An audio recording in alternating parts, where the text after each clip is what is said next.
Downtown Toronto is dealing with slick roads and unsafe harbor ice. Ottawa is reshaping how Canada buys big-ticket defense gear.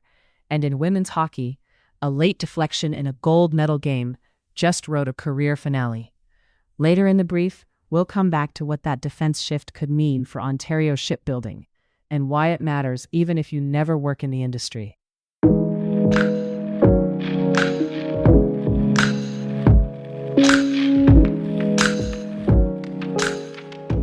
Toronto first, and a quick safety reset as the city sits in that messy winter mix.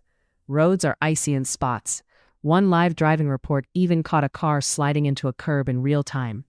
For today, about 2 to 3 degrees Celsius, with rain. And the bigger local warning is along the water. Toronto police are again telling people to stay off Lake Ontario and harbor ice after video circulated of someone falling through. Police say the person got themselves out and wasn't hurt, but called them very lucky. The Marine unit says it's responding to incidents like this daily, and the problem in the harbor is the ice can be thin and unpredictable, especially where boats move through, and ice breaking keeps ferry routes open. The plain language takeaway: no ice is safe ice. Turning to sports, Toronto got a clean restart after the All-Star break. The Raptors beat the Bulls, led by 31 points from Brandon Ingram. 3 more Raptors, Scotty Barnes, Emmanuel Quickley, and Jacoby Walter, each put in 14. Toronto's now 33-23, and that's 8 wins in the last 12. And one Olympic note, because it was the kind of sequence players talk about for years. In the women's hockey gold medal game, US versus Canada, veteran captain Hilary Knight, in what she says is her final Olympics, tied it late by tipping a shot from first-time Olympian Layla Edwards. Then Megan Keller scored the overtime winner to bring the U.S. the gold. The detail that stands out: this wasn't a scramble. Knight set up in front, knowing Edwards would put the puck into traffic for a tip, and Edwards aimed for Knight's stick. Now to the main thread tonight. Canada's defense procurement is being reorganized again, but with a clear goal: buy faster and make it easier for smaller companies to get a foothold. What's happening is two-track. First, Ottawa is moving ahead with procurement reforms and plans to turn the Defense Investment Agency into a standalone, one-stop shop for industry. The government says it's already accelerating purchases and says it's shaving years off the timeline for submarine procurement in particular. Legislation to formalize that standalone agency is expected this spring. Second, Canada is also widening its international procurement options.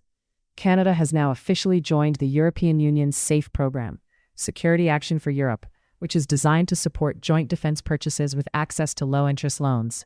For Canadian industry, the practical point is that Canadian companies can bid into certain joint procurement projects tied to that program, potentially opening up European defense markets. Here's the key point: procurement isn't just a policy file, it's a pipeline. If Ottawa changes how it buys, it changes who gets to build, who gets to train workers, and how quickly the military can actually field equipment. Why this matters now is timing and alignment. Europe is in a rapid rearmament cycle driven by Russia's war in Ukraine, and SAFE is part of that. Canada aligning with that system, while also trying to simplify domestic contracting, signals a push to move faster and to diversify partnerships beyond the usual routes. The risk here is execution.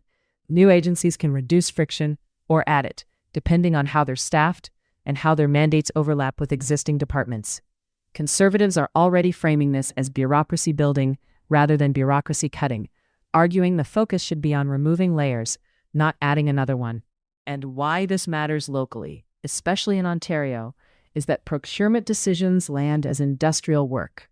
One recent example: South Korea's Hanwha Ocean has signed an agreement to share resources and knowledge with Ontario shipyards and to partner with Mohawk College on a shipbuilding learning hub at the Hamilton site.